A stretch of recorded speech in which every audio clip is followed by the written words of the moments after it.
May I welcome all who are watching us online, and may I welcome those who are with us at the public gallery. May I especially welcome Ambassador Tarachuk and Madam Maria Mezentseva in the front row. The reason for this is that we will now welcome to our hemicycle His Excellency, the President of Ukraine, Mr. Volodymyr Zelensky, who will address us via video link. I propose that we have 45 minutes for this debate, to have the address of the President and to have our questions. Dear Mr. President, can you hear me? Dear Mr. President, can you hear me?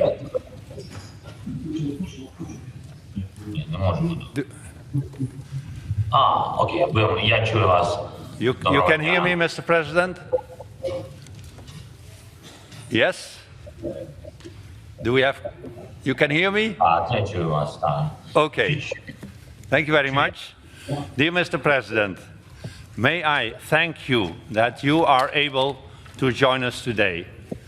We all know how busy your schedule is day after day, and we all admire your courage and determination in these days and months when your country is under brutal and illegal attack by the Russian military. Since the 24th of February, tens of thousands of Ukrainians have been killed and wounded. Millions of your citizens had to leave their homes, many of them even your country, and have now found shelter in our other member states. The pain caused by this brutal war is immeasurable. The courage shown by your people to resist the illegal Russian war of aggression is almost unimaginable. Please, Mr. President, accept our condolences for all those who lost family and friends in this war that should never have been started and should end as soon as possible. And please, Mr. President, accept our best wishes to you and all your citizens who so bravely strive to restore Ukraine's national sovereignty and territorial integrity. This organization, Europe's oldest and broadest treaty-based cooperation for peace in Europe, stands united with you and your people. Mr. President, by crossing your borders, Russia also crossed our red lines, the red lines of this organization, which was founded to protect and promote peace in the whole of Europe on the basis of the respect for the rule of law, human rights and democracy. That, Mr. President, is why the Council of Europe suspended and then expelled Russia from its membership. A unique, sad, but unavoidable and necessary reaction to Russia's blatant violation of international law. Mr. President, we all consider Russia's unilateral aggression as an attack against the multilateral cooperation that is meant to protect all our citizens in Europe. That is why we try to do whatever is in our mandate to support your country and your citizens in these most challenging and dangerous times. Today, Mr. President, after your intervention, we will again discuss the consequences of Russia's war of aggression and our means to help your country and your citizens at the best of our ability. Mr. President, we would be grateful if you could tell us where you see additional possibilities to help Ukraine and to halt Russia's aggression and to end this war. Amongst the support we can give is our expertise in how to hold everybody who is involved in this war accountable. Every private, every commander, as well as the President, the government and the Parliament of the aggressor state.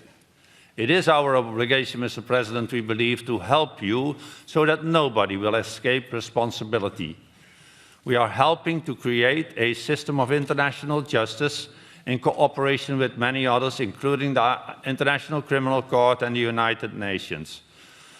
Mr. President, this week's ongoing terrible bombing of your city centers by Russia, which I, together with the chair of the Committee of Ministers and our Secretary General, immediately condemned as another blatant violation of international law, again shows that we should remain united to end this shameful aggression by Russia against your country and to help you and the citizens of Ukraine to prevail. Mr. President, we here in the hemicycle are more than ready to listen to your wisdom and your advice to our members and our member states. Mr. President, without further delay, I give you the floor. And thank you very much for being here with us.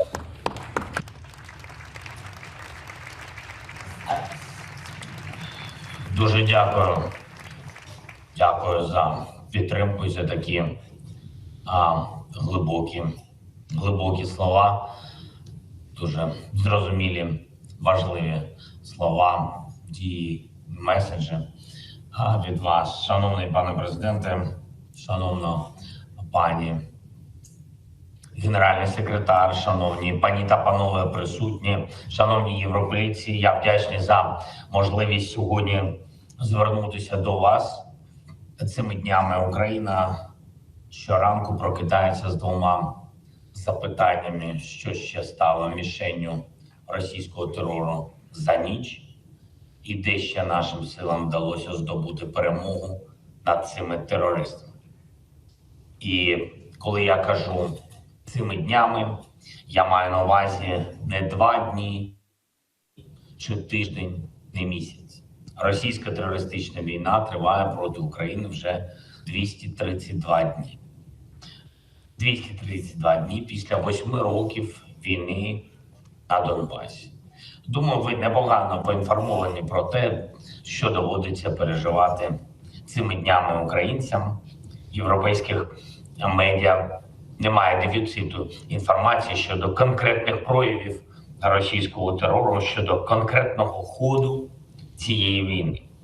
Достатньо ефективно працює і українська делегація в ПАРі, наголошуючи на тому, що важливо для України і всієї Європи. Тож не витрачатиму час, щоб розказати про нові мішені російських терористів, події на передовій.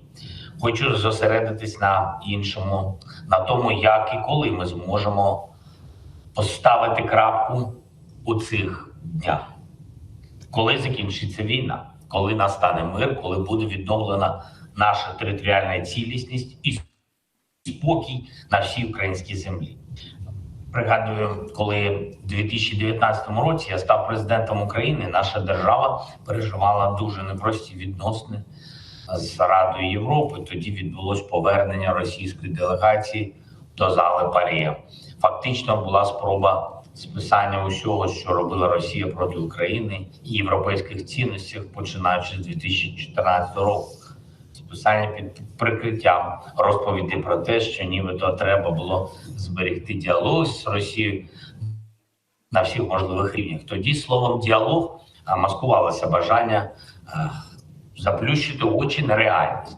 І навіть гірше, цим словом маскувалося бажання деяких суб'єктів підсісти на корумпований потік грошей з Росії до Європи, який наробив багато бід в європейській політиці. Цьогоріч вже немає нічого подібного. Я вдячний вам за це. Щиро вдячний. Коли Росія почала повномасштабне вторгнення, ви швидко ухвалили принципове рішення і виключили державу-агресора з Ради Європи. Вами прийняті і резолюції, які засуджують російський терор і злочини цієї держави проти міжнародного права. Принциповість панує і на всіх інших рівнях європейських інституцій. Але що це означає по суті? Це свідчення того, що нарешті почався справжній діалог, чесний діалог, потрібний діалог. І не просто слово «діалог», яке щось маскує, а реальний пошук рішень. Діалог між європейцями, діалог про те, як врятувати життя людей, про те, як захистити наші з вами цінності, про те, як Європі вистояти, коли атакується все, що є фундаментальним для миру, і коли цю атаку здійснює не якась маргінальна політична група, що в Європі вже було, а коли атакує географічно найбільша держава світу. Держава, що десятиліттями готувалась до війни і перетворила на свою ідеологію знищення людських прав. І ми з вами бачимо історично важливі результати цього діалогу в Європі між європейцями. Бачимо дії, які безпрецедентно посилили Європу. Ще ніколи в історії об'єднана Європа не була такою міцною, як зараз, такою сконцентрованою на усьому, що необхідно, щоб не дозволити російським терористам руйнувати наше з вами життя. Ось це сила діалогу. Ми разом ізолюємо Росію, разом караємо за терор і змушуємо відчувати ціну за розв'язану нею війну.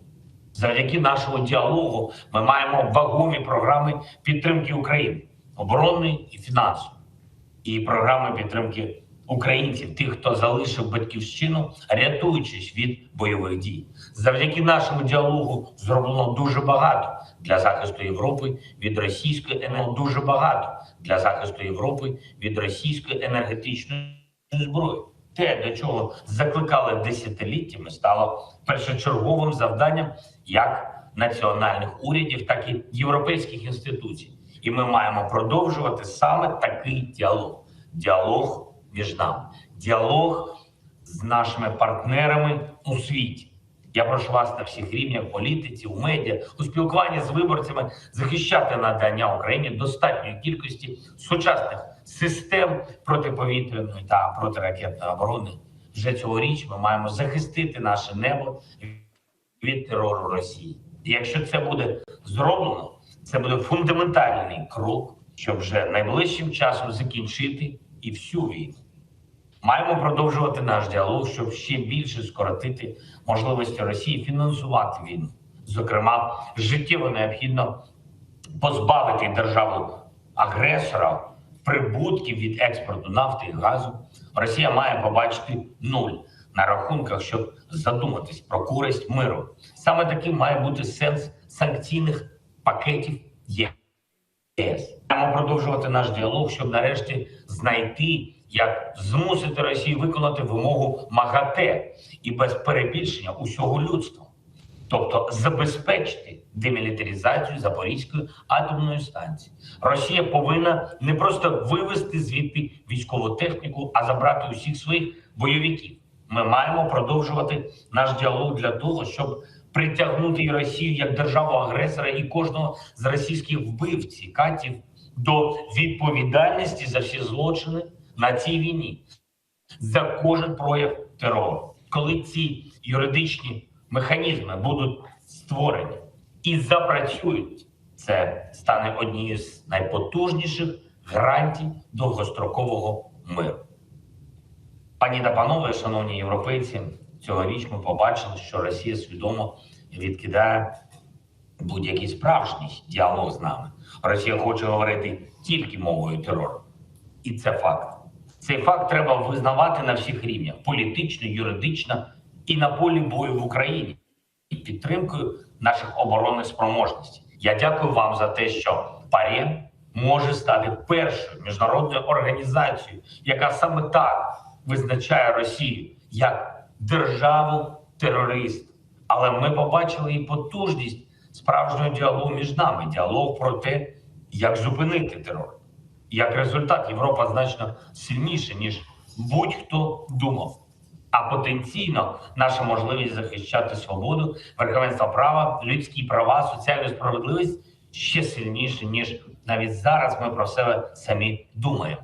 Європа може відіграти історичну роль у створенні спеціального трибуналу щодо злочину агресії Росії проти України. Давайте це зробимо. Це буде найкращий шлях для захисту принципів міжнародного права. Європа може стати лідером в зусиллях, щоб відшкодувати збитки, завдані цією війною. Ми маємо створити відповідний компенсаційний механізм. І пропонуємо, як його створити.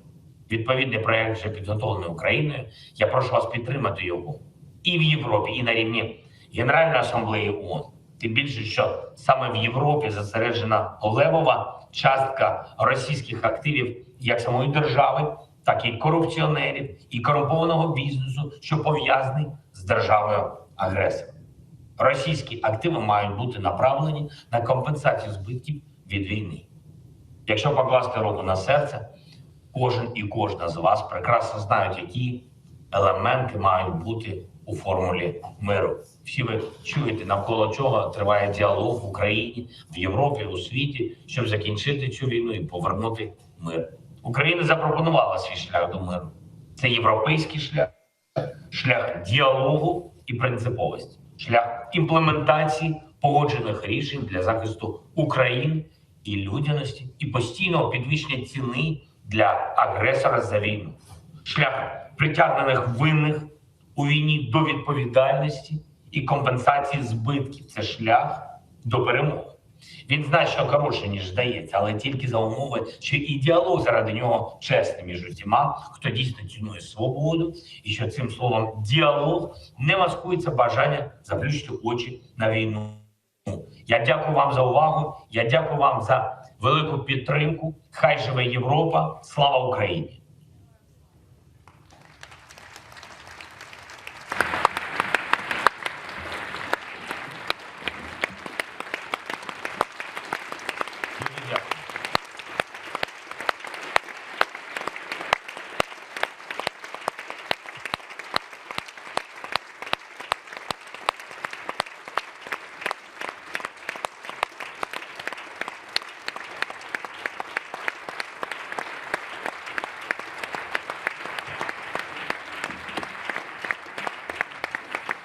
Mr. President, I think that the applause you just received shows how much we appreciate, as said, your courage, your determination, but also your wise words and the wisdom that you shared with us, how to come as soon as possible to an end of this war and to restore justice, national sovereignty and territorial integrity of your country. Mr. President, you have told us that you have to leave at about 10:45 because your schedule is heavy, and you have accepted to answer questions of our delegates, and you answer them one by one.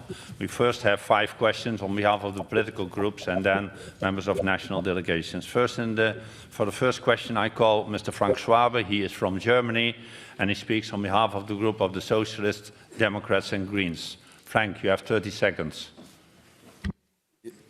Dear Mr. President Zelensky, thank you so much for this very impressive speech in a time where you are sometimes speechless, and thank you for your very impressive leadership. Our group as Socialists, Social Democrats, Democrats and Greens tries to support the brave people of Ukraine in this terrible Russian war, like we try to do it together as a unified organization here as much as possible. I would like to ask you about the prisoners of war and the Ukrainians, those Ukrainians who were deported to Russia.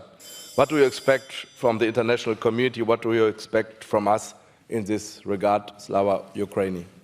Thank you, Frank. Mr. President. Героям слава. Дякую вам за запитання.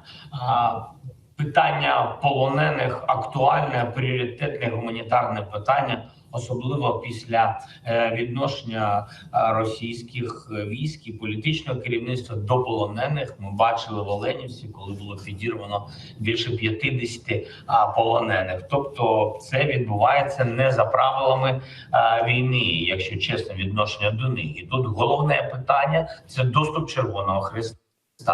І я б хотів би звернутися і до вас, і на вашому поважному майданчику звернутися і до представників і керівництва Червоного Хреста. Саме так діє ця поважна організація всі ці роки.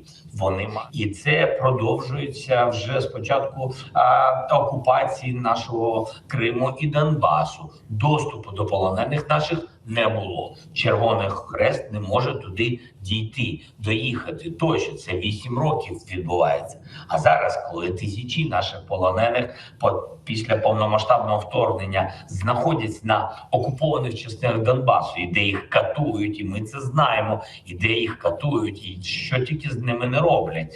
І доступу також немає ніякого Червоного Хреста. Не можемо ми, українці, битися за те, щоб Червоний Хрест знайшов можливість. Червоний Хрест повинен битися, тому що це їх робота, тому що вони отримують за це гроші, тому що на них дивиться весь світ. Вони повинні тиснути на Росію, щоб туди доїхати. Ось що я вважаю. Я, чесно кажучи, напевне, у них є такі намагання, але ми з вами щоденно не чуємо в медіа, що Червоний Хрест поїхав, стояв на кордонах з української сторони, стояв і його не пустили. Я їх не бачу на кордонах, на тимчасових кордонах. Я не бачу в медіа їх постійних виступів, тиску на Росію, виступів в Генасамблеї ООН. І я не бачу цього медійного, інформаційного, будь-якого тиску. І тому ось моя оцінка. Ми на своєму рівні так міняємо людей, міняємо військових. Ось я вдячний і особисто Організації Об'єднаних Націй, і пану Гутеррешу, генеральному секретарю, і також хочу подякувати нашим колегам із Туреччини, які нам допомагали звільнити декілька наших захисників з Азовсталі, а також нашим партнерам Саудівської Аравії, які допомогли звільнити полонених громадян із Сполучених Штатів Америки, Британії, Швеції, Хорватії. І тож я вважаю, що всі ми повинні включатися. Але ще раз підкреслю, я вважаю, що Червоний Хрест повинен діяти потужніше. Thank you, Mr. President. Next question comes from Mr. Alexander Pojcie. He is from Poland and he speaks on behalf of the European People's Party. Alexander, 30 seconds. Dear President Zelensky, in the name of European People's Party family, where is the biggest Ukrainian representation, and personally as a Polish senator, I welcome you among us and I wish you and your people all the best. And I promise to carry on your message to our national parliaments. And here's the question. We have no weapon, we have no money. We have international recognition and experience in the field of human rights. How can we help you more than we already helped?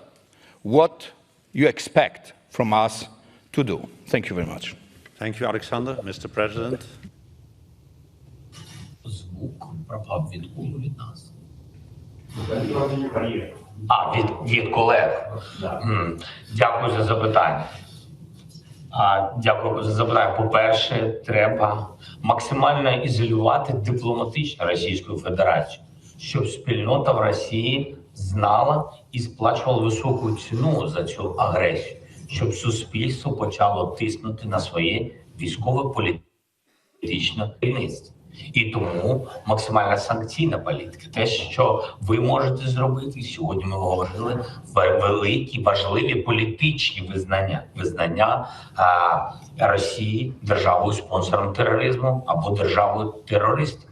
Тому що, як ви спочатку сказав пан президент, я занотував, для того, щоб зробити систему міжнародної справедливості. І так воно і є. І мені здається, що все, що можна підкріпити систему міжнародної справедливості, ми всі повинні над цим працювати. Як ми працюємо сьогодні з Міжнародним кримінальним судом, і на чолі з прокурором Ханом, вони приїжджають до нас. Всі держави підтримують. Вже Балтійські держави, польські колеги, французькі, словацькі колеги також приїжджають і працюють. Працюють як прокурори, так і криміналісти. Я думаю, це найголовніше. Найголовніше, щоб суспільство Російської Федерації розуміло, що вони з цього моменту є суспільством держави-терористів. З цього моменту кордони для них не відкриті європейської держави. Не можна підтримувати війну, а відпочивати в Європі. Не можна говорити, що ми воюємо проти цих цінностей, у нас свої цінності, вони говорять про себе, якщо свої цінності, то чому вони отримують задоволення від країн з іншими цінностями? Ось мені здається, найголовніше Це така велика політична і інформаційна підтримка України сьогодні. Сьогодні ви все це можете зробити. Чому? Тому що світ буде втомлюватись від війни, бо від будь-якої війни світ втомлюється. Але ми не можемо втомитись, тому що тоді світ програє. Програє не тільки Україна. Світ програє своє свободне демократичне майбутнє. І тому, щоб не втомились, треба підтримувати Україну. Дякую. Thank you, Mr. President. Next question comes from Mr. Ian Littlegranger. He is from the United Kingdom, and he speaks on behalf of the European Conservatives. Ian, you have 30 seconds.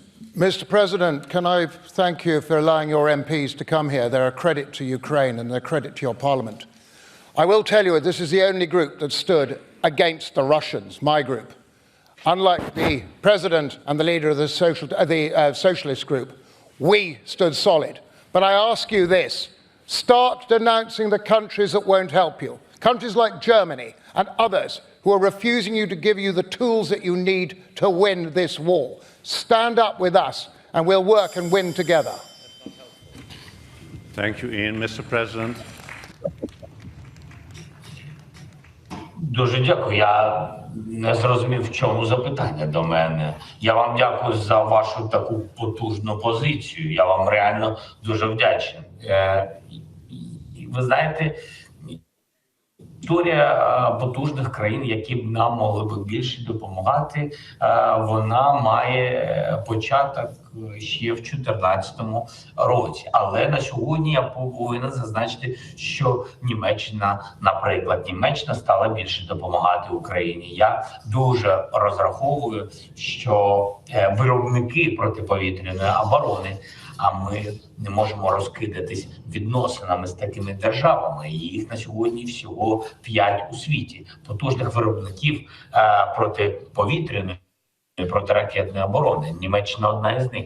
І тому я вдячний, що перші системи ППО і РІСТЕ прийшли від Німеччини, прийшли вчора. І так, це повністю не закриє наше небо. Це не захистить нас від тих 130 ударів, які були 2 дні тому. І продовжуються цими днями. Це повністю нас не захистить, але це вже відкриття цих можливостей того, що у майбутньому Німеччина нам зможе дати більше допомоги, і інші держави, виробники ППО і ПРО зможуть нам допомогти закрити небо над головами мирних українців. Thank you, Mr. President. Next question comes from Mr. Julian Bulai. He's from Romania, and he speaks on behalf of the Alliance of Liberals and Democrats in Europe. You have 30 seconds, Julian. President Zelensky, thank you for accepting the invitation to be present in this assembly. We praise the courage of the Ukrainian people. We salute the work done by the Ukrainian colleagues in this House. Our ALDE group joins the calls to ensure a comprehensive system of accountability for serious violation of international law by Russian Federation.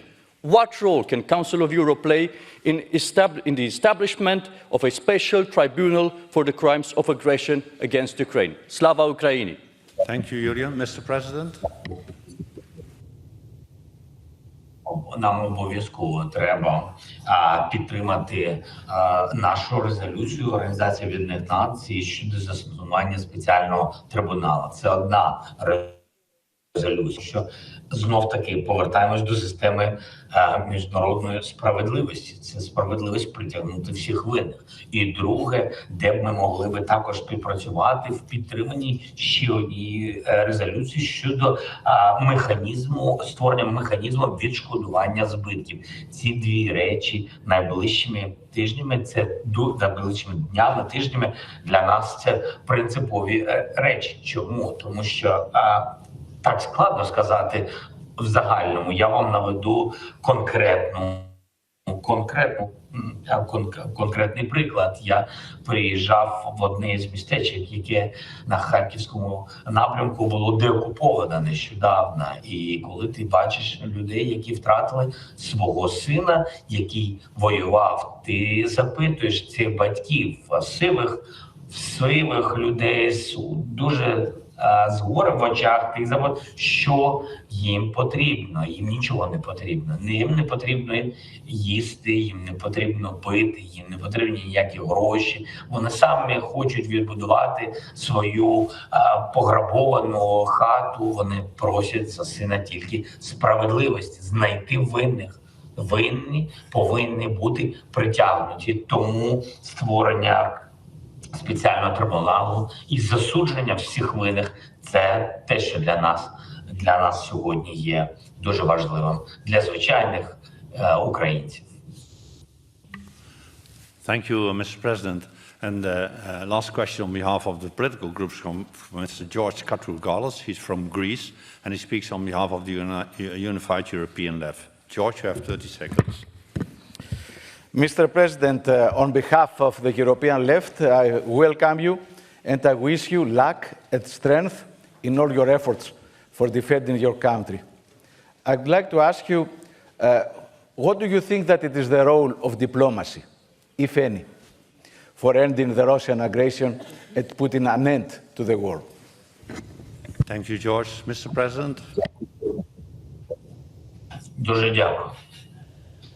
Дипломатія – найпотужніший інструмент, коли не працює зброя.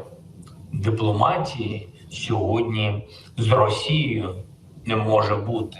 Не може бути старої дипломатії, яка була. Не може бути повага до керівництва, яке вбиває, захоплює, не поважає міжнародного права. Не може бути так, що хтось ізолює провідні європейські держави, світ підтримує територіальну цілісність України, а деякі держави продовжують розмовляти, немов нічого не відбувається. Тому мені здається, що на сьогодні дипломатична ізоляція Росії – це важливий тиск. Ви всі не терористи, ви не стріляєте по звичайним людям Російської Федерації. Але ми повинні ставити їх на місце, ізолювати. Вони повинні знати, що це дороговартісна війна. Вони повинні знати, що ця війна відбувається в Україні через те керівництво, яке вони обрали. Мені здається, що саме так, дипломатія, вона конкретна, вона не може бути вибірковою. На цю тему ми говоримо, на цю тему не говоримо. Якщо це вигідно, ми говоримо з Росією. Якщо це не вигідно, не говоримо. Так не може бути. Росія повинна відчувати, ще раз, відчувати і нести відповідальність за те, що вона не робить, а за те, що вона вже зробила. За те, що вона блокувала море, за те, що вона принесла голод в багато держав світу, за те, що вона захопила атомну станцію, за те, що вона принесла холод не тільки до нас, не тільки до нас. Ми експортували електроенергію в країни Європейського Союзу. Не тільки в Європейський Союз, Молдову, країну Румунію, в Польщу збиралися експортувати, але Росія захопила атомну станцію і відключила її для того, щоб принести горе, будь-яке горе, викликане дефіцитом. І тому дипломатія повинна бути на те, щоб зупинити Росію, відновити нашу територіальну цілісність і відійти на свою територію. Thank you, Mr. President. We now will continue with questions from members. Prochain orateur est Monsieur Alain Milon de la France. Next question comes from Mr. Milon from France. You have 30 seconds, Alain. Merci, Monsieur le Président. L'Ukraine a subi d'intenses bombardements qui ont meurtri de nombreux civils. Ceux-ci sont délibérément pris pour cible et je garde en particulier en mémoire le bombardement de la maternité de Mariupol et les villes que j'ai pu visiter avec le président du Sénat français. Si le soutien militaire est essentiel, je souhaite vous interroger sur la situation sanitaire et humanitaire. Votre système de santé et vos hôpitaux sont-ils en capacité de faire face aux ravages causés par cette guerre? Pouvez-vous nous éclairer sur le soutien médical et humanitaire dont vous auriez besoin? Merci, Alain. Mr. President. Дуже дякую. Я хочу подякувати, до речі, і Французької Республіки з самого початку війни. Онкохворих діточок ми вивозили, і Франція нам допомагала. Це правда. А вже ж у нас дуже непогана медична інфраструктура, і вона себе показала, коли ми боролися з ковід. У нас був непоганий результат, але чи може вона справитись з повномасштабною війною, а вже ж постійно чогось не вистачає, тому що велика кількість поранених, і тому така допомога нам точно знадобиться. Тут ми можемо зараз говорити про деталі, тому що потрібно все. Є спеціальні шпиталі, які розгортаються в місцях деокупованих. Є спеціальні переїзні також лікарні, шпиталі, які розгортаються саме на фронті. Є окрема підтримка реабілітаційних програм. Тобто є де допомагати. Якщо є бажання, ми будемо вдячні. Thank you, Mr. President. The next question comes from Madam Fiona O'Loughlin. She's from Ireland. Fiona, you have 30 seconds. President Zelensky, solidarity with you and the people of Ukraine from the people of Ireland. First of all, I would like to pay tribute to the female battalion who have represented Ukraine here in PACE and indeed all around Europe. They have been incredible ambassadors. You talk, President Zelensky, about a unified Europe supporting Ukraine, and you are right, but in many ways Europe is at a crossroads. And here in PACE we believe that there is a need for a fourth summit to reconfirm and recommit to the guardianship of human rights, the rule of law and democracy. And of course, such a summit would absolutely commit to supporting Ukraine and holding Russia responsible and accountable for the war of aggression and their crimes against human rights. What other themes do you feel that we should prioritise in a fourth summit to prevent such a situation happening again? Thank you. Thank you, Fiona. Mr. President.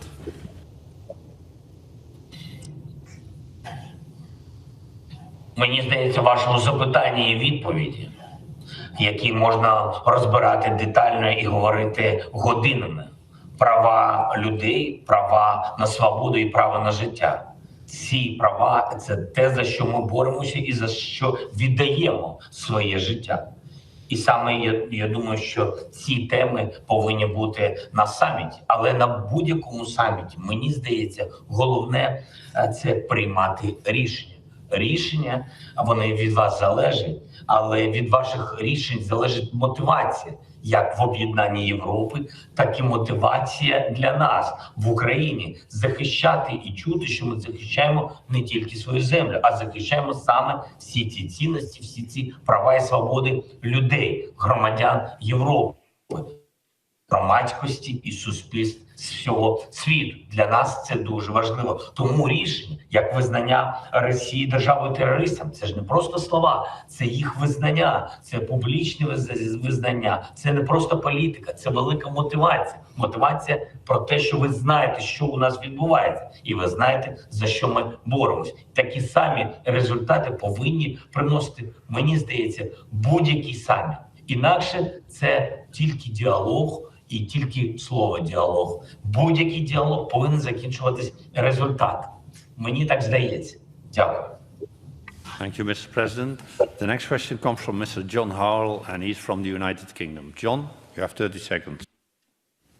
Thank you. Let me start by also praising the Ukrainian delegation to PACE. They are a real credit to you. You have long asked for air defense systems to be able to cover Ukraine.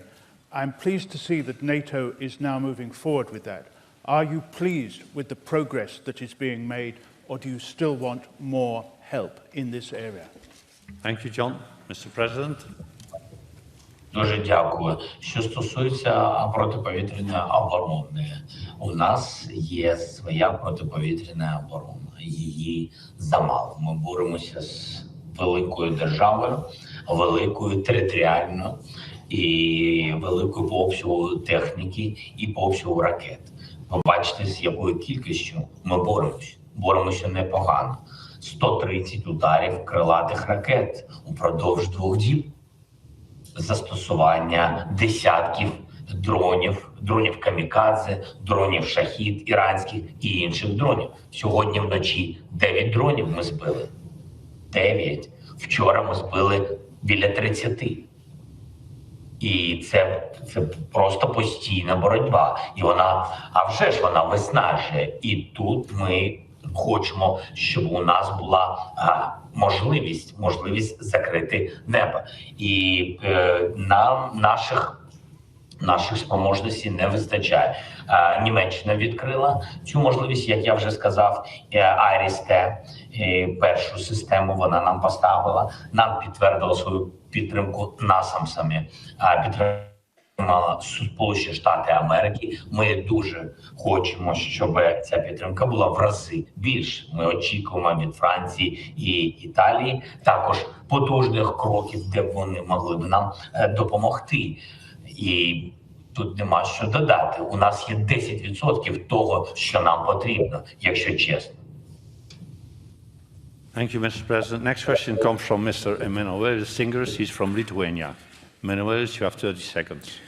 Sir, it's no words to express our solidarity, especially from the Baltic states. We were never recognized like a part of Soviet Union by international community, and the occupation from Soviet time was not enacted on us. But you made all homeworks related to human rights, and you lead the fight for human rights of our European society. My question will be, after yesterday United Nations vote about bridging the second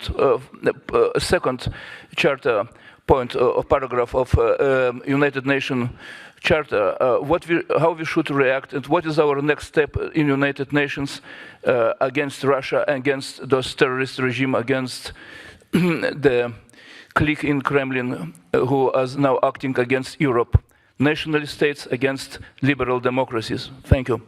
Thank you, Emanuelis. Mr. President.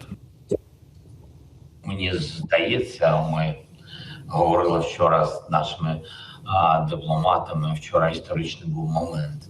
143 країни підтримали Україну. Не визнали цих кривавих анексій і псевдореферендумів, штучних референдумів абсолютно.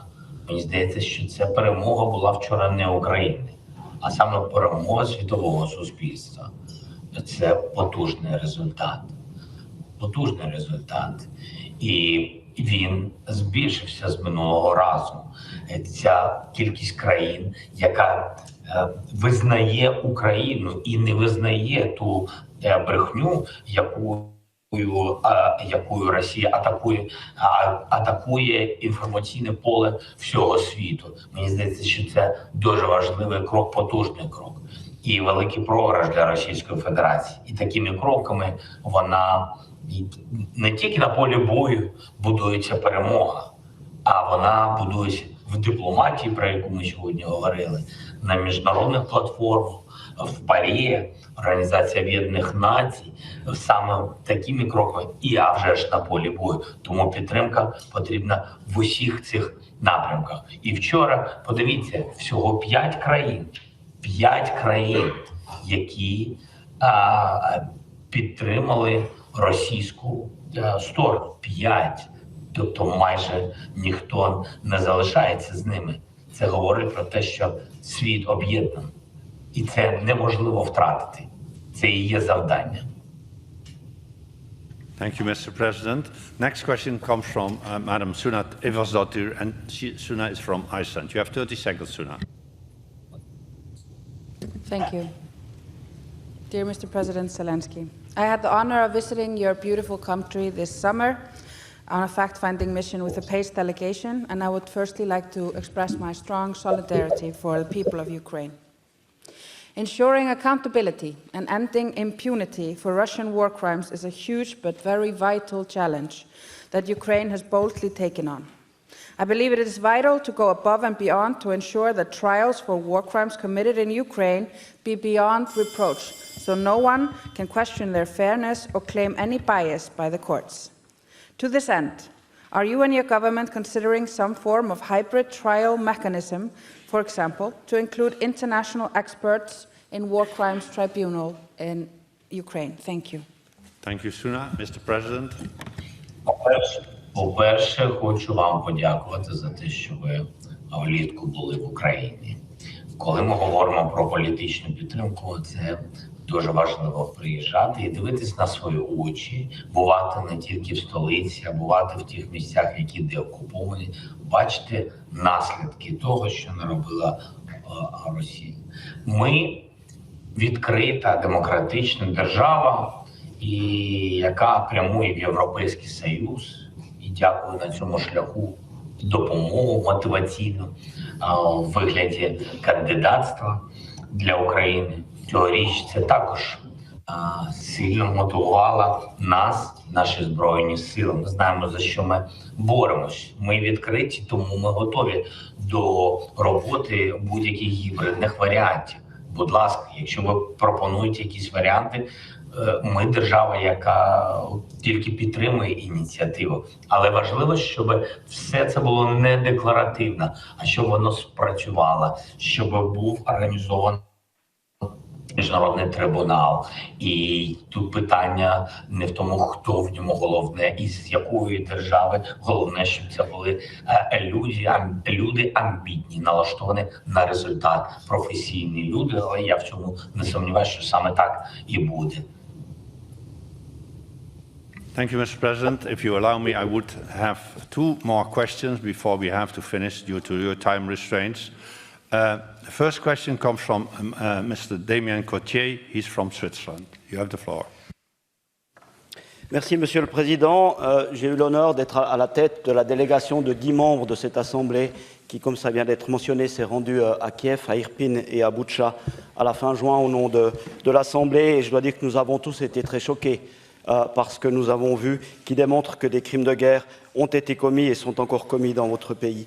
L'Assemblée s'est engagée très tôt en faveur de ce tribunal international contre le crime d'agression. Le comité des ministres l'a rejoint. Pouvez-vous, Monsieur le Président, nous dire quels efforts diplomatiques concrets ont lieu actuellement pour rassembler une large coalition en faveur d'un tel projet? Et par ailleurs, bénéficiez-vous des moyens suffisants pour mener des enquêtes sur place? Avez-vous suffisamment d'appuis internationaux pour les enquêtes dans les très nombreux crimes de guerre et crimes contre l'humanité qui sont en cours d'analyse? Je crois que le dernier chiffre est de 39 000. Merci, Monsieur le Président. Thank you, Damian. Mr. President. Дякую вам. Також хочу подякувати за те, що ви були в Україні, були в Ірпені, в Бучі. На жаль, повинен констатувати, що в деокупованих територіях нових на Харківщині все виглядає так само страшно і так само могили з сотнями людей закопаними і закатованими. І тому питання міжнародного трибуналу, і сьогодні воно піднімається багато разів, абсолютно справедливо і абсолютно актуально. І що стосується, по-перше, ми очікуємо відкриття філд-офісу в Києві Міжнародного кримінального суду. Прокурор Хан зараз спілкується з нашим генеральним прокурором. Ми очікуємо, що було пришвидшено цей процес і вже офіс був відкритий. Окрім того, як я і сказав, працюють криміналісти і працюють різні спеціалісти з різних держав, і тут наші двері відкриті. Окрім спеціалістів, наприклад, нещодавно Франція також технічно дуже сильно допомогла для того, щоб проводити всі дії щодо криміналістики, дії прямо на місці, і допомогла технічними засобами новітніми. Тому тут все дуже просто. Потрібні і фахівці, їх багато не буде. Ми відкриті для цього процесу, тому що ми знаємо, що хто катував людей на нашому боці, правда. Ми відкриті для міжнародної спільноти, тому потрібні як фахівці, так і технічно, скажу вам чесно. Велика кількість вбитих людей, велика кількість потрібна ексгумаційних кроків і дій, тому Ми вдячні будь-якій технічній підтримці також. Thank you, Mr. President. Now, the last question due to time restraints comes from Madam Ingrid Skau, and Ingrid is from Norway. You have 30 seconds, Ingrid. President Zelensky, thank you for taking time to address our assembly, and it's highly appreciated. As your forces are retaking former occupied territories, the brutality of the Russian forces is being uncovered step by step. Among other things, we have had terrible news about several mass graves with a shockingly high number of dead soldiers and civilians. How are you, in the middle of this war, also able to deal with such challenges? Do you have the resources and capacity to handle these sites of mass graves with the dignity and respect such as complex and demanding task demands, both with regards to the dead and with regards to their families? To what extent do you receive assistance from the international community? Thank you. Thank you, Ingrid. Mr. President. Дякую за запитання. Ну, знаєте, якщо ми говоримо предметно про допомогу нашим людям, то сьогодні людям потрібно йти до школи, йти на роботу, дітям потрібно йти до школи, йти в садочки, а повертатись людям потрібно в домівки, які були зруйновані. Все це, про що я вам сказав, це звичайна інфраструктура, звичайного життя, звичайної людини. І поки немає війни, ти на це не звертаєш уваги, але все це зруйновано у великої кількості людей. Тому підтримка потрібна. На місцях місцева влада допомагає, центральна влада допомагає, але, скажу чесно, всі наші гроші йдуть на фронт. Ідуть нашим військовим. Тому багато грошей для відновлення життя людей і освітньої інфраструктури у нас, на жаль, немає. Тому будь-яка така допомога, будь-такі донейшнси, будь-такі спеціальні програми для відбудови життя для українців, вони, а вже ж, допоможуть. Сьогодні це називається Fast Recovery Plan. Сюди входить і відновлення електромережі, відновлення зв'язку після ракетних ударів, і водопостачання. Це, знаєте, як сказати, важливі, пріоритетні, прості речі, але які коштують для нас дуже багато. Дефіцит у нашому бюджеті на сьогодні $5 мільярдів щомісячно. Тому ви розумієте, що ми витрачаємо гроші перш за все на армію і перш за все на пенсіонерів, і соціальна допомога, вчителя та медики.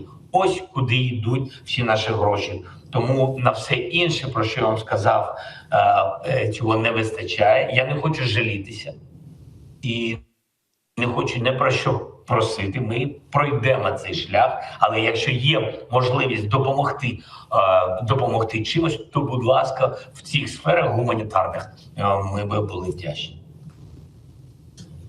Thank you very much, Mr. President. Dear colleagues, as said, due to time restraints of the President and his heavy schedule, I now have to interrupt the list of speakers. I propose that those who did not have the chance to ask a question to President Zelensky take care that their questions are delivered to Ambassador Tarashuk and Madam Zentseva, that they could find out how to get an answer from or via you. And me, myself, I spoke this morning with the Ukrainian delegation, and I'm most willing to come as soon as possible to your country to address these questions and other possibilities of our assembly to come to your help. May I thank you very, very much at the bottom of our heart. We wish you all the strength, all the wisdom, all the courage to continue your important efforts to restore national sovereignty, territorial integrity, and that justice will be done sooner or later to all the citizens of your country. Once again, Mr. President, thank you very much. We wish you well. Take care. Дуже дякую. Хай щастить. Дякую за підтримку. Дуже дякую. До побачення.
Let us continue with our next debate. As said, this is the debate under urgent procedure on further escalation of the Russian Federation's aggression against Ukraine, presented by Mr. Emanuel Zingers on behalf of the Committee on Political Affairs and Democracy.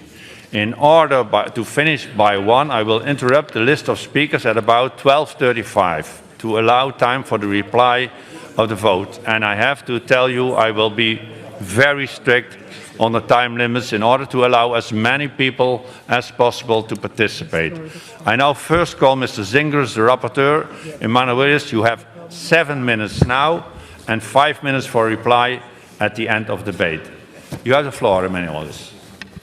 Thank you, Mr. Speaker. Thank you for providing in such good manner previous discussion with President of Ukraine. So, dear colleagues,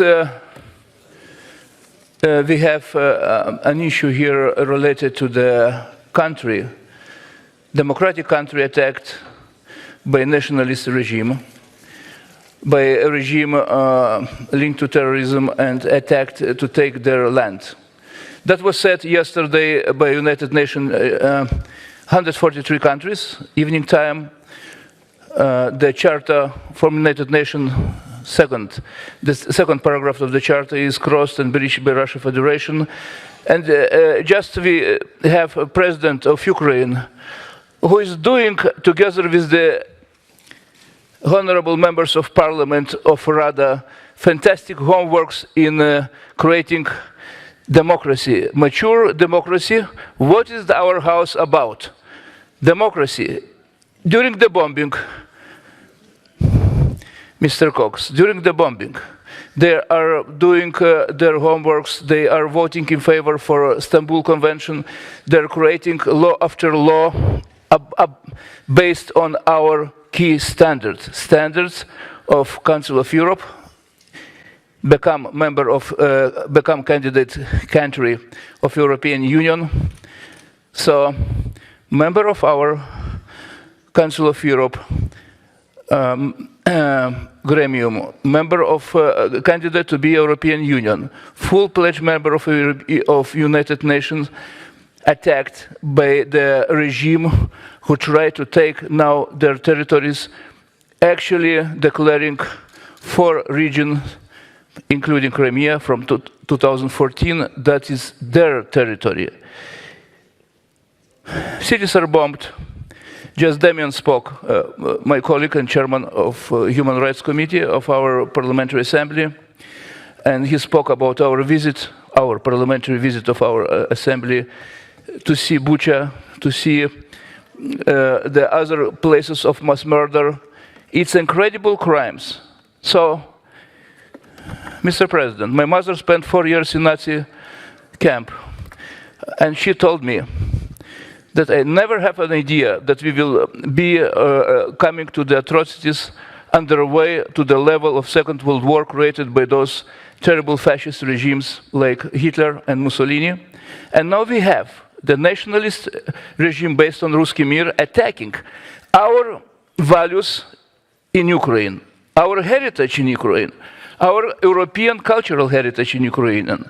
I visited schools where children asking me, where is my mother, where is my father? I visited hospitals who are staying without electricity during the operation time.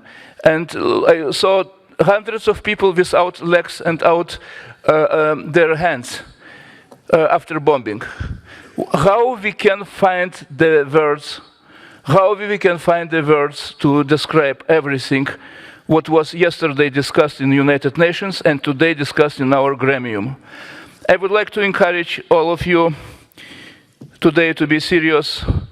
Our amendment, mostly in Political Affairs Committee, and the colleagues can confirm, were adopted. All amendments, mostly 99% of all amendments were adopted unanimously.